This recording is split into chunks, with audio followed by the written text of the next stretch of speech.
so I start out with Om Gyana Timurandasya Gyanam Jana Shalakaya Chakshur Unmilitam Yena Tasmai Shri Gurave Namaha. I was born in the darkness of ignorance. My spiritual master opened my eyes with a torchlight of knowledge. I offer my respectful obeisances unto him. So we're doing Bhagavad Gita, chapter 18, text 68. So let's read it better from here.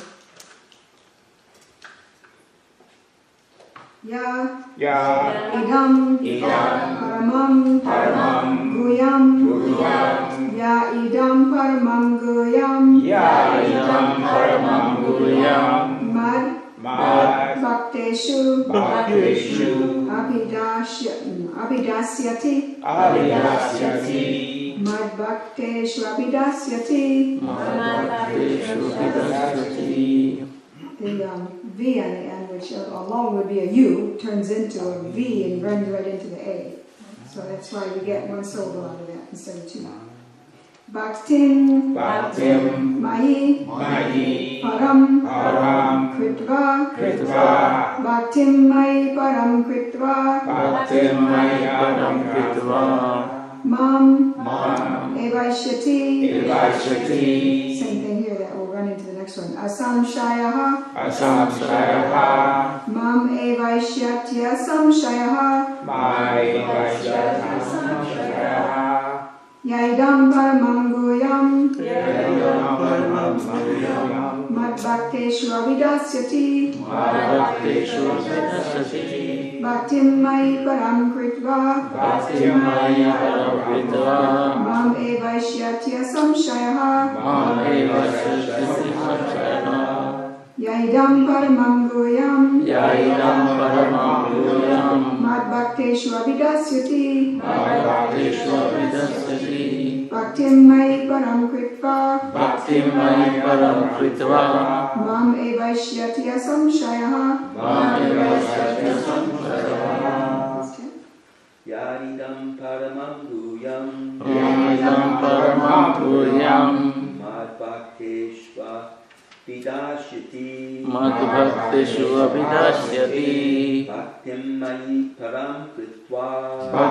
Mai Param Kritva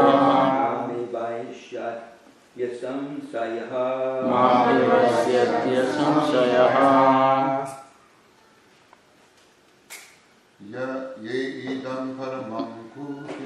Ya idam paramam guyam madbhakteshu abhidasyati Bhaktim Mai Param Kritva Mam Evaishyatya Samshayaha.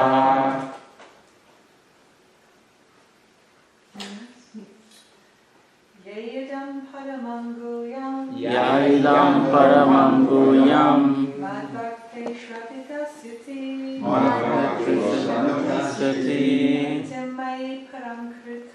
Bhaktim Mai Param Kritva Mam Evaishyatya Samshayaha.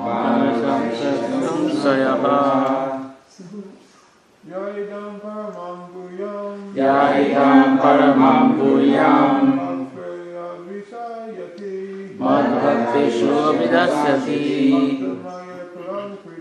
Bhaktim Mai Param Kritva Mam Evaishyatya Samshayaha.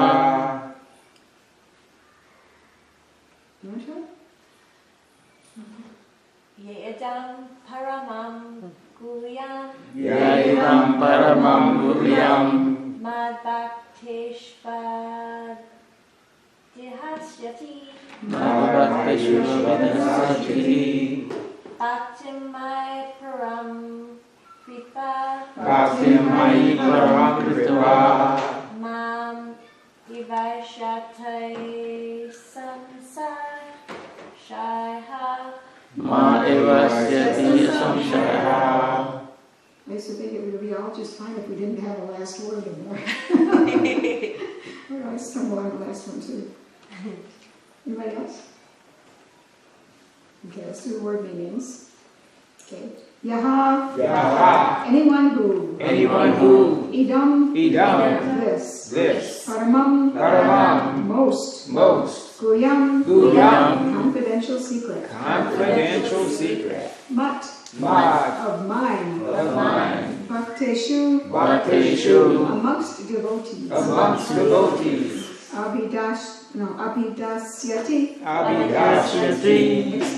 explains, bhaktin, devotional service, mai, unto me, param, transcendental, kritva, doing, mam, unto me, eva, certainly, eshyati, comes, asamshayaha, without doubt. Okay, translation and purport by His Divine Grace is Bhaktivedanta Swami Srila Prabhupada. For one who explains this supreme secret to the devotees, pure devotional service is guaranteed, and at the end he will come back to me. So please repeat. For one who explains this supreme secret, to the devotees, pure devotional service is guaranteed. And at the end he will come back to me. And so purport's pretty short. Generally, it is advised that Bhagavad Gita be discussed amongst the devotees only. For those who are not devotees will understand neither Krishna nor Bhagavad Gita. Those who do not accept Krishna as he is, and Bhagavad Gita as it is, should not try to explain Bhagavad Gita whimsically and become offenders. Bhagavad Gita should be explained to persons who are ready to accept Krishna as the Supreme Personality of Godhead. It is a subject matter for the devotees only, and not for philosophical speculators. Anyone, however, who tries sincerely to present Bhagavad Gita as it is, will advance in devotional activities and reach the pure devotional state of life. As a result of such pure devotion, he is sure to go back home, back to Godhead. So I already said the prayer I would say after. I said it twice, I guess I'm twice blessed. So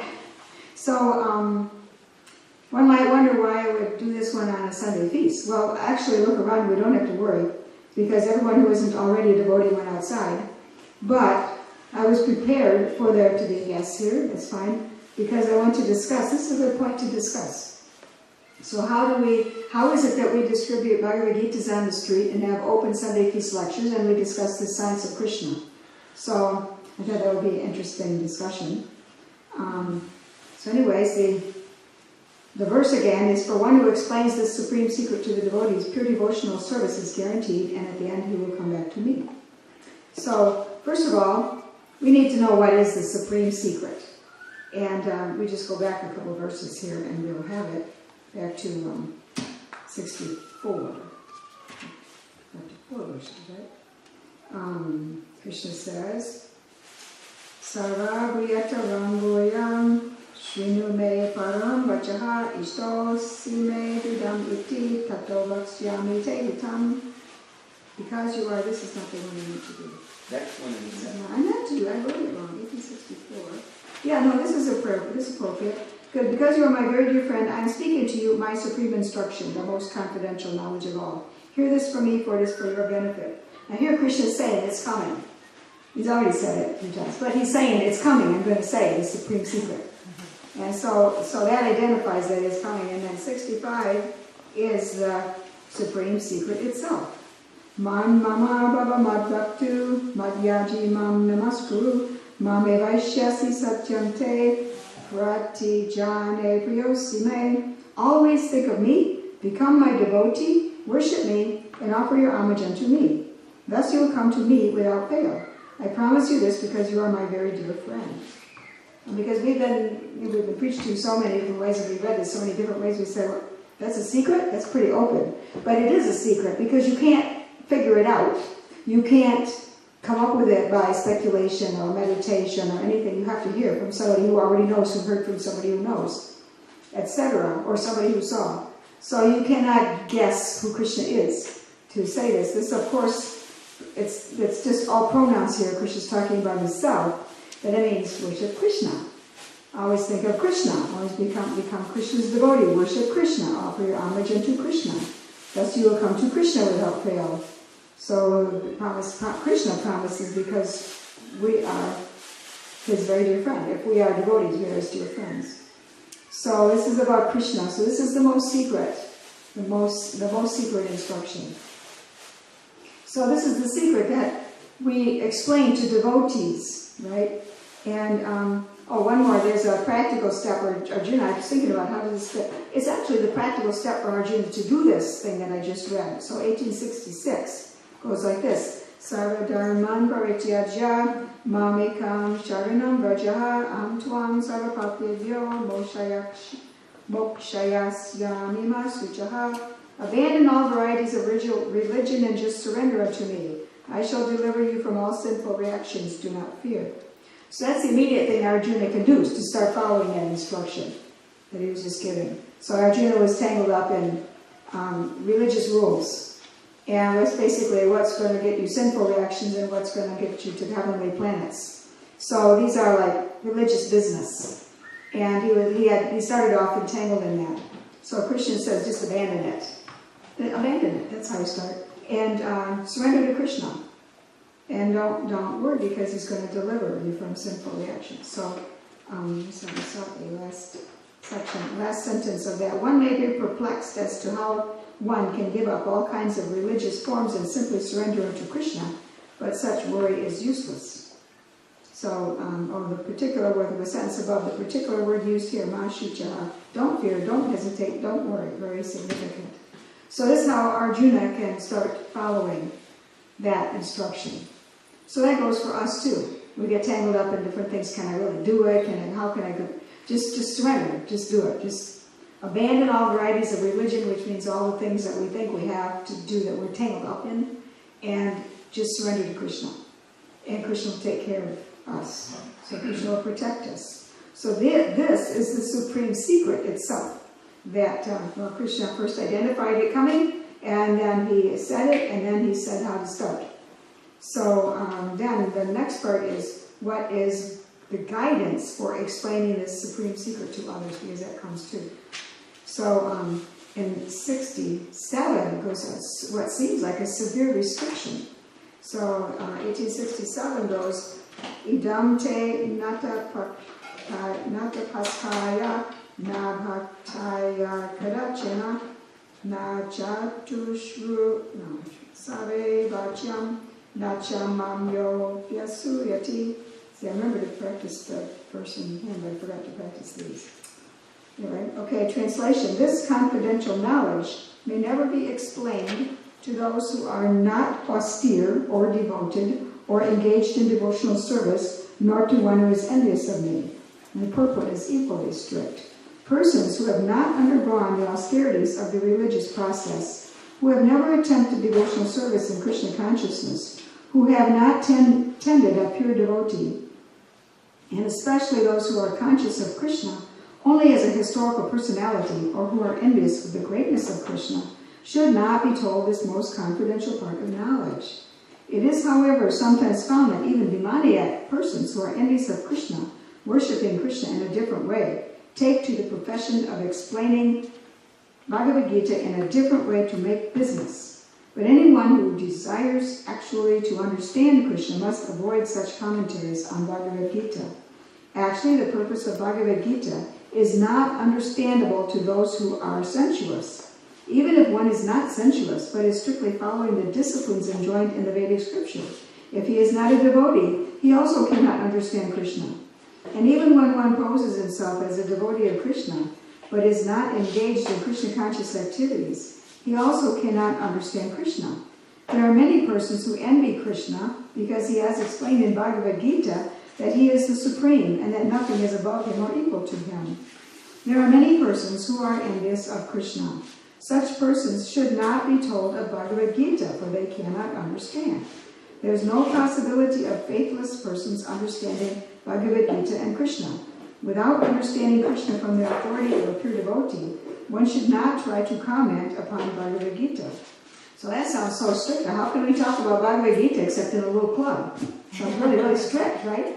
And yet we give Bhagavad Gita class regularly at the Sunday feast, and usually touch somehow, most of the speakers get to this, somehow kind of touch on this supreme instruction that we have to surrender to Krishna. So, what does this mean? So, there are, actually to understand devotional service is deeper than beginning devotional service, and even when we're distributing a book on the street, okay, you get a person to be interested. You get a person to admire the book. You get a person to be curious. You think there must be something to this. You get a person to give some money. And then they have done devotional service. You have made that person that much of a devotee. And then they can hopefully read it and get something, start to get something, maybe that much. But they can start, you know. So that's why how the process works. We make people devotees. And we talk to them at their level. So a practical rule I learned early on. When I first joined, it was really like, that was in '84. And things were pretty, like, still youthfully enthusiastic, shall we say. And so the first Sunday I was there, they said, so come to the Sunday feast and help us preach. and so I didn't know, actually I had just learned how to wear a sari, and I chickened out. I showed up in my blue jeans because I couldn't know. And so I showed up in my blue jeans.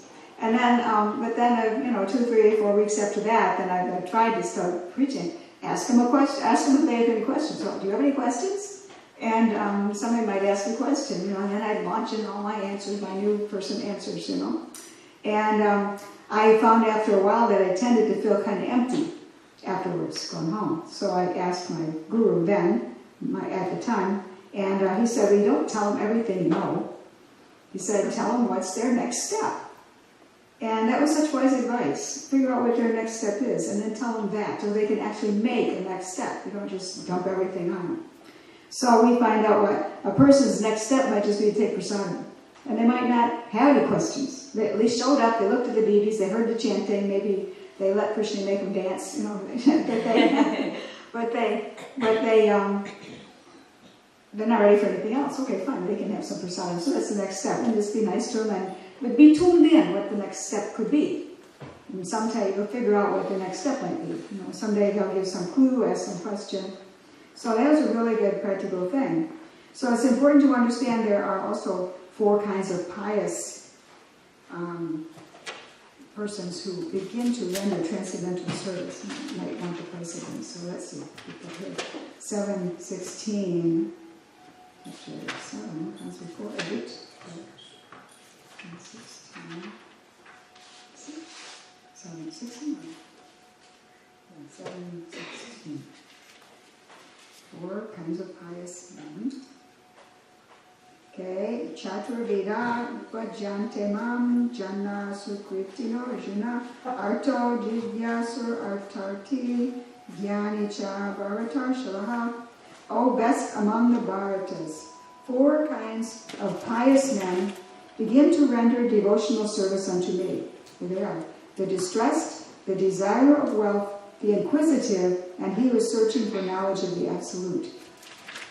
Wouldn't it be great if everybody came here searching for knowledge of the Absolute, and we could unleash all our preaching, But they come, sometimes they're distressed. I mean, there's like two groups of reasons, 2 pairs of reasons. Distressed and desire of wealth. They're looking for some material benefit from it. And inquisitive and searching for knowledge. They're looking for knowledge, but there's degrees. So they're distressed, they need help quick, they're in trouble or something. Maybe they're all of a sudden like homeless, or they're just going through a crisis or something like that. So they come and they show up and they're willing to do something, Or they come and they think, well, maybe I'll try Krishna, maybe I'll try doing devotional service.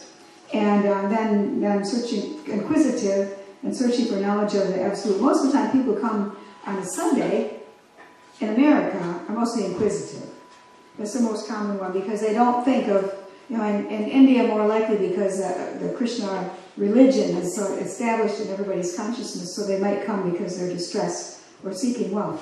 But in America, mostly it's inquisitiveness, and once in a while you get a person who's really seeking, and even so you find that their seeking isn't necessarily ready for everything.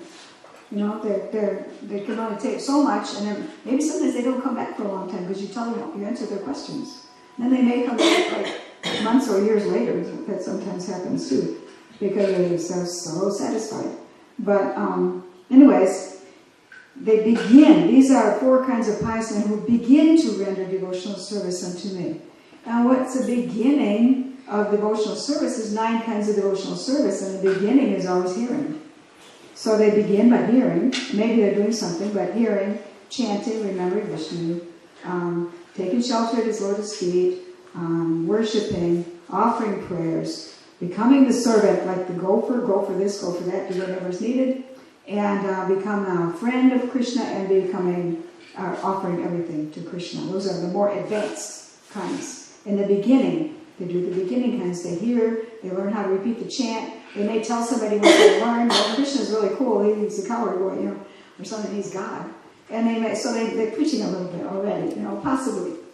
And so they start at beginning levels, and they just show up and they just listen a minute, and they look at the deities. They are beginning their devotional service, or they show appreciation to the book on the street, and they give some money and they take it home, and they treat it with a little bit of respect because there must be something good in here.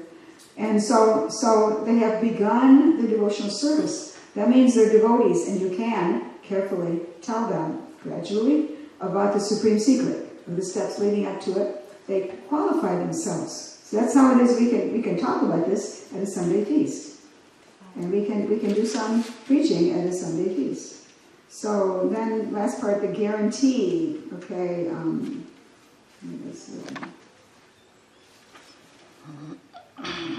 From the verse again, for one who explains the supreme secret to the devotees, pure devotional service is guaranteed, and at the end he will come back to me. So Krishna reciprocates and he gives this guarantee, and back to Godhead. So 69 verse is Nacha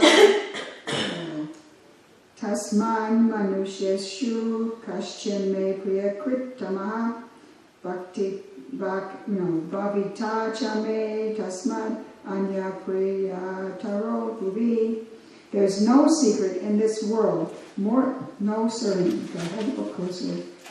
There's no servant in this world more dear to me than he, nor will there ever be one more dear.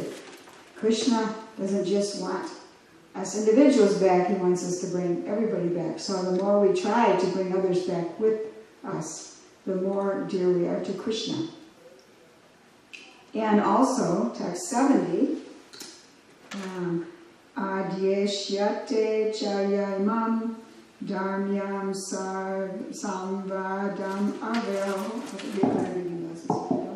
Jnana yagyena tenaham ishtasyam itime matihi.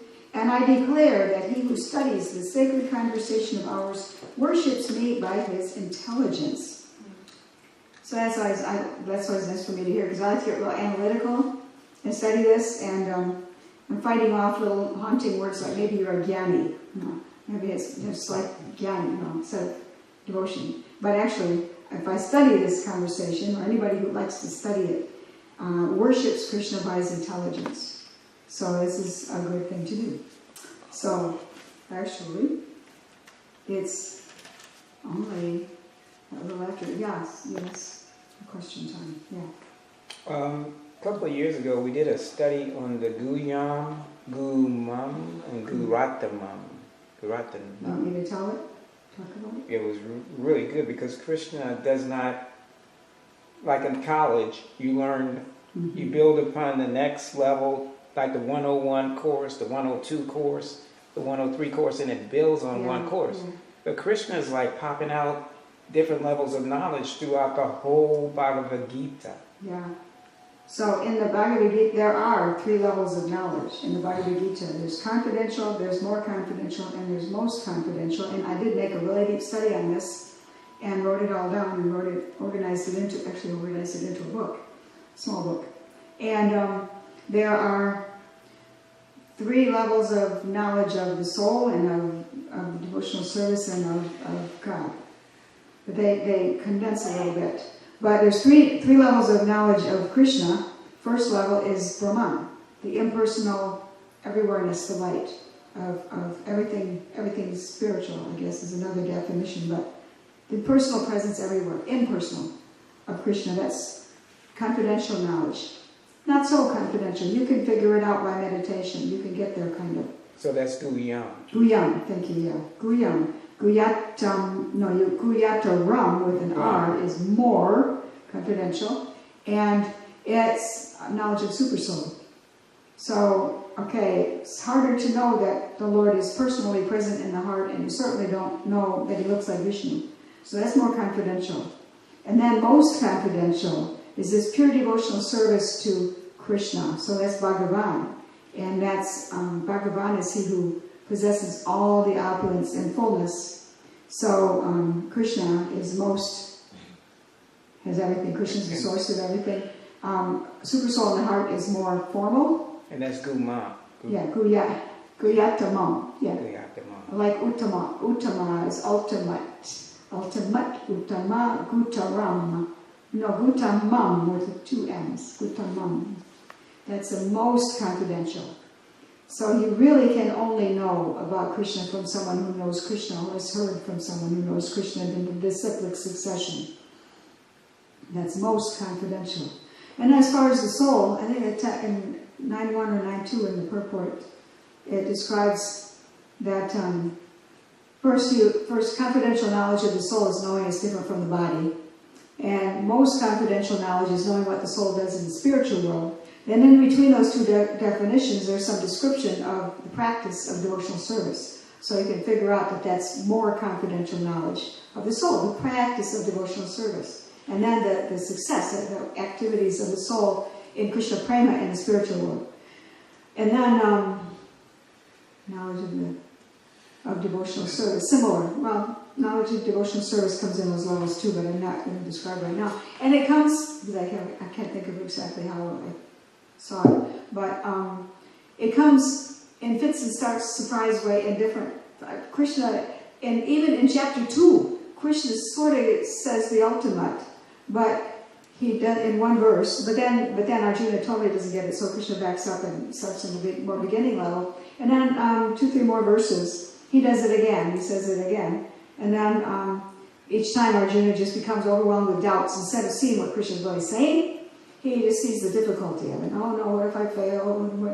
You know, like that. So Krishna again backs up a little bit, but not as far back. So he's bringing Arjuna up until finally in chapter 9, Arjuna is ready to hear the most confidential, and he talks about pure devotional service. And then in the rest of the chapters, he discusses it more and also discusses knowledge in more detail. And then finally, he sums it up in chapter 18 and again says the highest. So that's how that conversation goes.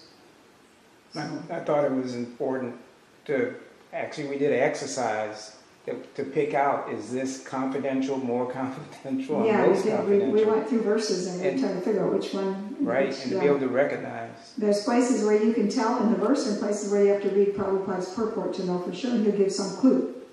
So it was quite interesting study to make. So you went through the whole Bhagavad Gita like that? Like sort of categorizing? Sort of, yeah. As an exercise, we didn't go through the whole thing, but at 700 verses, I don't think I could keep everybody together for that, but we did quite a few. The main verse. Yeah. We did a few, and yeah, I did study probably the whole Bhagavad Gita, not so much, somewhat the purports because if they get a clue, but I made a study on particularly confidential, more confidential, and most confidential, and it was pretty exciting. Is it possible to get a copy? Yeah, I think there's probably one over there. Okay. It's called the Gita in 3D. Is that what we went over last winter, you and I? And I took notes on it? I think you were talking about the ladder. Yeah, we might have been I did one that was like an essay book, and that was the Gita in 3D, and then I did 3 little studies, and one is, there's in the introduction, there's 5 topics of the Bhagavad Gita, God, soul, material nature, time, and activities. And so how they play out in the Bhagavad Gita. And then And then there's the yoga ladder, and how does that play out? Most of it's in the first 6 chapters. And then the confidential. I don't know which one we did, but Miss so, a combo. for those 2 books, I did in kind of a study guide format. You know. So, are you having your hand up, or are you just? I had it up, yeah. Yeah. Okay. I wanted to go back to, you were talking about the Sunday feast. Why would we go ahead and speak to people who are not yet devotees or common people when Krishna is saying it shouldn't be explained to them? I wanted to go back to that. I took a little bit different approach to it. In the 3rd chapter, beginning with the 26th verse, Krishna says that we shouldn't disturb the minds of ignorant men attached to fruitive results of prescribed duties. A learned person should not induce them to stop work. Rather, by working in the spirit of devotion, he should engage them in all sorts of activities for the gradual development of Krishna consciousness. And Srila Prabhupada, in the purports for this verse, in 27 and 28, he elaborates more on preaching to ignorant people. And just from my memory here, of looking it over, scanning it real quick, he seems to emphasize that we should set the example so they can learn from our example. But interestingly, in the 28th verse, he delves, come on, machine work properly. Was it the 20? Let me find it. It's 28. Let's see, that was 26. 27. I thought it was 28. Oh no, it's 29. So it's 26 through 29. And in that 29th verse, and the last paragraph is very interesting in reference to this Sunday feast thing. He says, men who are ignorant cannot appreciate activities in Krishna consciousness. And therefore, Lord Krishna advises us not to disturb them and simply waste valuable time. But the devotees of the Lord are more calm than the Lord, because they understand the purpose of the Lord. Consequently, they undertake all kinds of risks, even to the point of approaching ignorant men to try to engage them in acts of Krishna consciousness, which is absolutely necessary for a human being. And I don't see it happening as much nowadays, but it does happen somewhat nowadays. But in the early days, we'd get a Sunday feast lecture, sometimes, a quarrel would break out between the speaker and some ignorant person in the audience, or, that was, and even that would happen to Prabhupada, somebody would insist on pushing their view, really wasn't respecting him as a teacher. But we always take the risk. And even downtown preaching, it becomes a risk. Sometimes people would even strike devotees, because, they were so antagonistic to what they were doing. So it is a risk. But, here Prabhupada is saying that devotees are more kind than the Lord because they understand His purpose. And they want to take that risk to try to help people come back to Him. But I do admit that here is not so much of a risk today. I feel quite safe. Unless April goes back and complains to Jeff about it. But even he's doing devotional service. Yeah, I've seen devotees argue. I've seen visitors debate. Like, I disagree with that. Type thing. Yeah, it's one thing to disagree, but it's another thing to disagree to the point of, disrupting everything. I even had it in when we had our shop that we get classes in little 5 points in Atlanta, and we had Monday night Bhagavad Gita classes, and we always have new people because he was inviting people all week. And sometimes we get somebody who arrived there in order to preach their Mayavadi or Mayavadi or New Age. New Agey kind of thing, and it was, I couldn't get them to stop. I'd have to get mad at them or something because they would cut. It's my program. Please, it's my program. Sometimes I practically had to do that. Look, this is a Bhagavad Gita class. This is what we're going to talk about. That's what we invited you to, and that's what we do here. If you don't like it. Yeah. I think somebody did. I think once or twice somebody got mad enough. We did it for 4 years every Monday, though. 5 years every Monday night. So Nice. it worked out pretty good. If people have come and they're there, they're willing to hear, they're offering respect to the hearing process. That's the beginning of devotional service. However baby of a beginning, yes. It's surprising what can happen. The long-time servant who sets root marriage. The first time he saw the devotees, he kicked one of them in the head. Oh. First time he what? Met or saw the devotees, he kicked one of them in the head. He was like a rocker or something. Satsvarup kicked somebody? No, the devotee. Servant. Huh? His servant. Yeah, When you first- his disciple did that, but when he wasn't a devotee. First time he saw the devotees, he kicked somebody. Oh, a disciple is, okay. Maybe it sounds like some group style. Okay, yeah. But then he became a very serious devotee. So just because someone's antagonistic to start with doesn't mean they'll stay that way. Yeah. Yes. The comment several months ago about if someone comes to the Sunday feast because they enjoy the prasadam, that is appreciation and that is devotional service. So they qualify in a way to be appreciative of. If they look at the deity and say, oh, they're so pretty. We have all qualify. all these little qualifying things we can offer them and little steps, and we can kind of see what somebody's willing to do so we get an idea what we can say to them.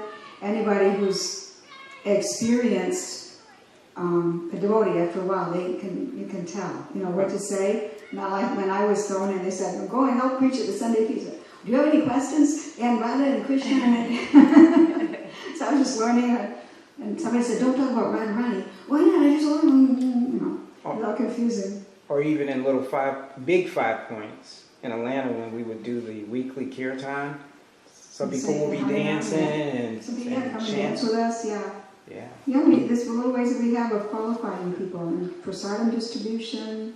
So, and yeah, I think possibly as we get old, as we experience defeats that we don't have the energy to overcome. And when you're young, you just keep going. When we get older, sometimes I wonder if we're losing our courage a little bit.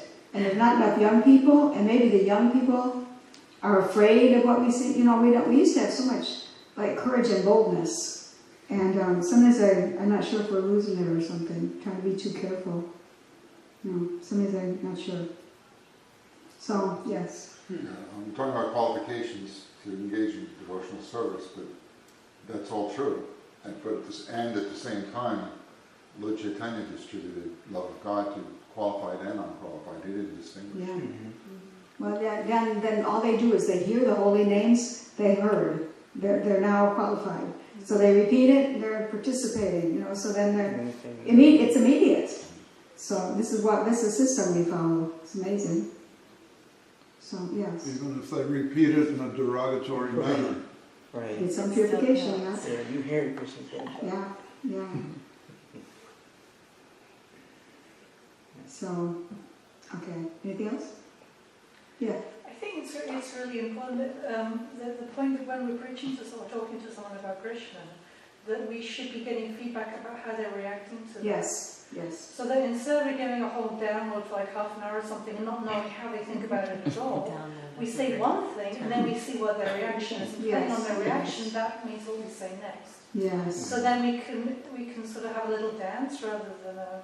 Yeah. Because if we say too much and it just overwhelms them, then they're really going to be... Yeah, that's why I received that instruction. Just find out where they're at and give them the thing for the next step. Yeah. The full down. That's such a great term. Full download? Yeah, she said we download, and I was Yeah, like, wow, that's I need to really... talk to somebody and then this poor person... It's And we have like all too these, much, yeah. nicer terms like download, and now we used to have to say like diarrhea of the mouth or something. Now we have nicer words, download. Yes. Yeah, you had some more? Did you hand? Okay. Okay, anything else? Okay, thank you all very much. Thank you. Blessed is Srila Prabhupada, blessed of our Gita.